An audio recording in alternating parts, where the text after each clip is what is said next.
Say hello to Jackson, a citizen of the wealthiest country the world has ever known.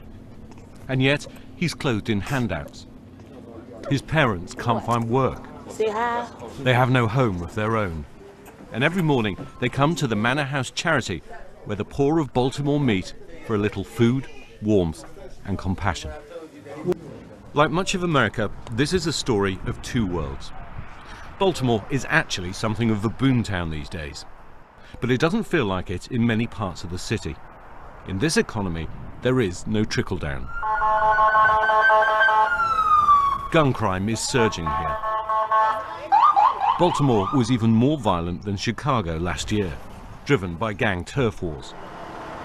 For some of its residents, this is a city where selling your body or selling drugs is the only job available.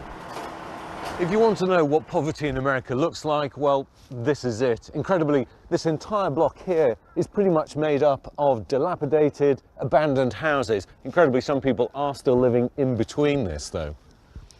Marcus Alsop has lived here for 40 years. He repairs the city's homes, an eyewitness to the worst Baltimore has to offer.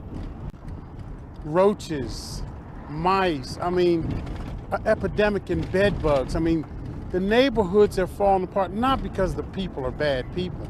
We're underpaid, undereducated, and so many of us have been living like this for the second and third generation until we don't even know how to change. Despair is a way of living.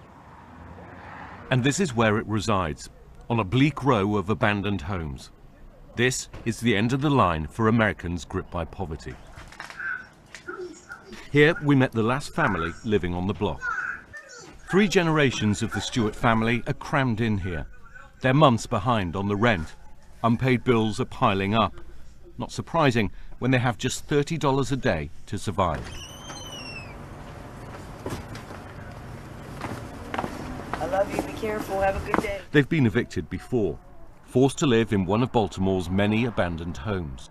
It hurts. It hurts. They have to stay wrapped up in blankets every day because they're cold. They don't want to get out of bed because there's no heat to keep them warm. People talk about us. They get bullied in school because of it. It hurts. For so many people, this is no longer a land of opportunity. Hope has given way to despair. And the children who clamour for charity handouts have no American dream. It will be perhaps the greatest challenge for the new president.